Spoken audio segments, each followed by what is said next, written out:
கர்நாடகா மாநிலம் மஸ்கி என்ற இடத்தில் அசோக மன்னர் பெயர் பொறித்த கல்வெட்டுக்கள் உள்ளது. இதில் தேவனாம்பிரியா அசோகா என்ற பெயர் குறிப்பிடப்பட்டுள்ளது.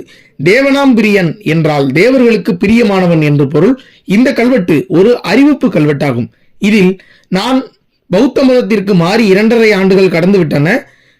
ஐம்பூத தீபத்தில் முன்பு மனிதர்களுடன் கலக்காமல் இருந்த கடவுள்கள் எப்படி அவர்களுடன் கலந்தனர்? தர்மத்தை கடைபிடிக்கும் எளிய மனிதனும் கூட இந்த பேரின்ப பொருளை அடைய முடியும். உயர்ந்த நபர் மட்டுமே இதை அடைய முடியும் என எண்ணக்கூடாது. இந்த கருத்து தாழ்ந்தவர்கள் உயர்ந்தவர்கள் என இருவரிடமும் சொல்லப்பட வேண்டும். நீங்கள் இவ்வாறு செயல்பட்டால் இந்த விஷயம் செழிப்பாகவும் நீண்ட காலமாக பல்கி பெருகும் என அந்த கல்வெட்டில் குறிப்பிடப்பட்டுள்ளது. கிமு 3ஆம் நூற்றாண்டை சார்ந்த கல்வெட்டாக இது விளங்குகிறது.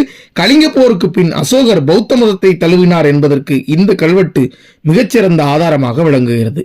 இது மாதிரி காணொளிக்கு நமது பக்கத்தை சப்ஸ்கிரைப் பண்ணுங்க, மறக்காம பெல் பட்டனை கிளிக் பண்ணுங்க.